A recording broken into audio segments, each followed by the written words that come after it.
plans for the Super League has been leaked. Holy smokes. Come on, man.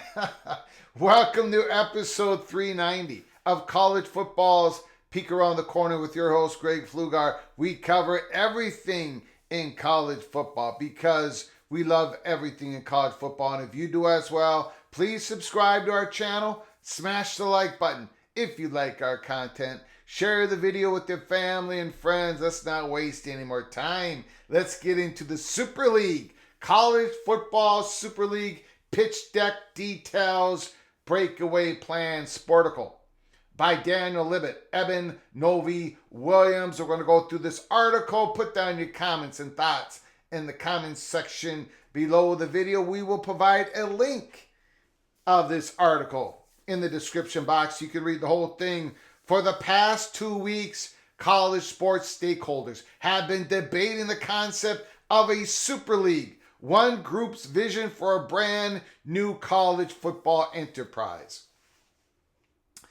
Maybe some college sports stakeholders, but definitely not all of them. They have not been debating this concept of a Super League. I can guarantee you that. While that discourse has focused primarily on the top line plan, 80 teams, a 16-game playoff, new conferences, the proposal from the group, College Sports Tomorrow, includes a more intricate look at how increased TV money and collectively bargain payments might be used to create a college football entity that encompasses all of what is now considered FBS. Sporticle recently obtained a confidential pitch deck, which was circulated by the group in mid-February. Holy smokes. That document contains a number of previously unreported details, including a specific plan for sharing broadcast revenue with players, a 40-game spring football festival, a preliminary look at how the Super League's 70 permanent members might be arranged in 7 geographically aligned leagues. College Sports Tomorrow, CST, a collection of U.S. sports team owners, executives, and college administrators, has spent months trying to distill the current upheaval in intercollegiate athletics into an entirely new business model. That group includes the Devils Sixers owner David Blitzer, NFL executive Brian Rolapp, Cleveland Browns owner Jimmy Haslam, Syracuse Chancellor Kent Severud, and TurnKey SRG Chairman and CEO Len Perna. I've got a word to say about TurnKey after this. I'm not very impressed with TurnKey. They've been getting a lot of money in consulting fees about, athletic director searches, new head coach searches. I don't know if I would be employing TurnKey after what I just read here. Back to the article. An 11-page deck titled Competitive Equity Proposals and dated February 15th was produced for CST by TurnKey, a search firm that works extensively in college athletics. The document is marked attorney-client privilege, although it is unclear why, since TurnKey ZRG is not a law firm. A representative from CST didn't respond to an email seeking comment on the details. First reported by The Athletic earlier this year, CST's initiative assumes that a more concentrated structure for big-time college football would provide greater stability, increased media sponsorship money than its current fragmented model. Universities would each own a percentage of the league, according to The Athletic, with revenue sharing that favors the biggest brands like Alabama and Notre Dame. The group envisions a prospective players' union that will collectively bargain on topics like NIL and transfers restrictions and prioritizing competitive equity that is also often absent in the current structure. The February plan is written for a college sports league that will launch in 2027, a timeline that has since drawn skepticism. Of course. Yeah. Here are some more specifics from the pitch deck. The 8 divisions, this is how they would look. The 7 permanent 10-team Super League divisions consist of every Power 5 school plus Notre Dame and are organized geographically: West, Southwest, Plains, Midwest, Northeast, South, and Southeast. In a large part, the effort appears to preserve or reunite historic rivalries, a number of which have been shattered by conference realignment. Well, let me tell you something right now. This is going to be shattering Big Ten rivalries. I don't know how anybody can seriously put time into this and put this together and actually think this would pass the muster. I am aghast. Now, this is fine for college football fans to speculate on it, to have some fun on it. As a fan, to check this out and see how interesting this would be. But I'm sorry, guys, gals, the economics of this, why would this work? I don't understand. I do not understand what people are thinking. The West Division is basically the Pac-10. Arizona State, Cal, Oregon State, Stanford, UCLA, USC, Washington State. So those 10 teams, 9 of their games would be against each other. Why is that economically viable? Don't get it. It was just proven it wasn't. I don't get it. Arkansas is Arkansas is playing Baylor, Houston, Oklahoma State, SMU, TCU, Texas, Texas A&M, Texas Tech. The only SEC teams they're playing now is Texas A&M, Texas, which is a new SEC school, Oklahoma, new SEC school. Arkansas would look at this and say, why is this benefiting Arkansas? The Plains, BYU, Colorado, Iowa State, Kansas State, Minnesota, Nebraska, Utah, Wisconsin. So nine games every year is played against these teams for my beloved Minnesota Golden Gophers. I don't have anything against any of these teams. Again, we would play Iowa still, Wisconsin.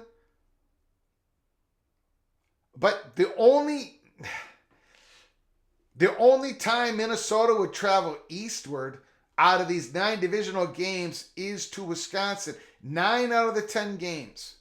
Remember, Big Ten schools in the real world. In the real world, the Big Ten wanted to expand Eastern because the Big Ten schools in the Midwest wanted to attract students from all types of background, be it athletic, non-athletic, whatever. They wanted to attract students from the East Coast. Minnesota was all for the inclusion of Penn State, Rutgers, Maryland, and now Minnesota goes back to being basically just a Midwestern football school. Not only that, they would go west pretty much all the time in 9 of the games and all the division games. There's so much to this that it doesn't. Michigan against Purdue, Ohio State, Northwestern, Missouri, Michigan State, Louisville, Indiana, Illinois. A lot of Big Ten schools, right? All of them Big Ten schools. Louisville, Michigan and Louisville in the same conference. Not going to happen. In the same division. Not going to happen. Nothing against Louisville. They are a great athletic program. Athletic department. But if you know anything about Michigan,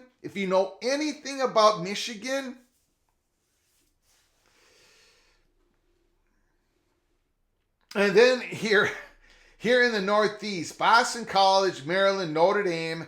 Somehow you're going to get Notre Dame to agree with this. Penn State, Pittsburgh, Rutgers, Syracuse, Virginia Tech, West Virginia. Basically ACC again. West Virginia finally gets into the ACC division. But Penn State, they don't want this. Again, nothing against these schools, but they don't want this. This has got, for the Big Ten alone, the Big Ten would, again, all reports show that the Big Ten didn't even have a meeting with this. I don't know what this group is called college football for tomorrow or whatever. The Southeast, Clemson, Duke, Florida, Florida State, Miami, North Carolina State, North Carolina, South Carolina, UCF, Wake Forest. So it's the 8. So Florida is moving into the ACC division. You think they want that? Do you think Florida would sell more tickets? You think Florida would be able to improve their brand? Do you think Florida, again, Florida would never, ever agree to this? And nothing against these other schools. Look, put down your comments. And comments in the comment section below the video. The current Big Ten Conference would arguably be the most impacted. Yeah. A conference that's been around for over 100 years. You remember, I can't read any more of that. I cannot read any more of that. But you remember how we said here at Peek Around the Corner, we eventually said that the Big 12 was favored. They were going to be able to poach the Pac-12. But it wasn't because the Pac-12 did not want to stick together. The Pac-12 wanted to stick together. The schools wanted to play each other, keep playing each other since the 1950s. Schools with commonality want to stick together, but economically they could not make it work. So the Big 12 was able to poach. The Big 10 is not going to break up unless economically it's told it has to. Somehow, because maybe the SEC gets way out in front of the Big Ten, the top programs in the Big Ten fracture off. We'll see if that happens a decade from now. But the Big Ten schools want to stay together. The SEC schools, they want to stay together. They want to play each other. One of the reasons why the divisions are gone, one of the reasons, not the only reason, but one of the reasons because all these schools want to play each other more often. There are rivalries. They're not going to break up. In this so-called format, it is thought that this is going to produce more money. For who? For the national advertisers? For the media partners that would produce these games, and the national advertisers are going to be paying more money for these games? Go look at those divisions again. I can't put that up. I can't put that up again. Look at those divisions again. Do you think? Come on. So again, I have no problems with fans having a fun time talking about this. But it's the people in the room who actually believe that this had any merit whatsoever, to me, is shocking. Those people in the room, the Devils Sixers owner, David Blitzer, and executive Brian Rolapp of the Cleveland Browns owner, Jimmy Haslam. Are you kidding me? The Chancellor of Syracuse and TurnKey.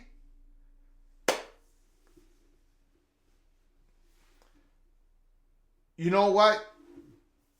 Student athletes, these players are going to get paid directly by the conferences or schools. Directly. There's going to be collective bargaining agreements between the student athletes, the representatives, and the conferences. It doesn't need to have all this for that to happen. It doesn't need a 70-team Super League for all that to happen. That's going to happen anyways. But you're not going to erase all the decisions. This Super League, if it happened, it's not going to happen.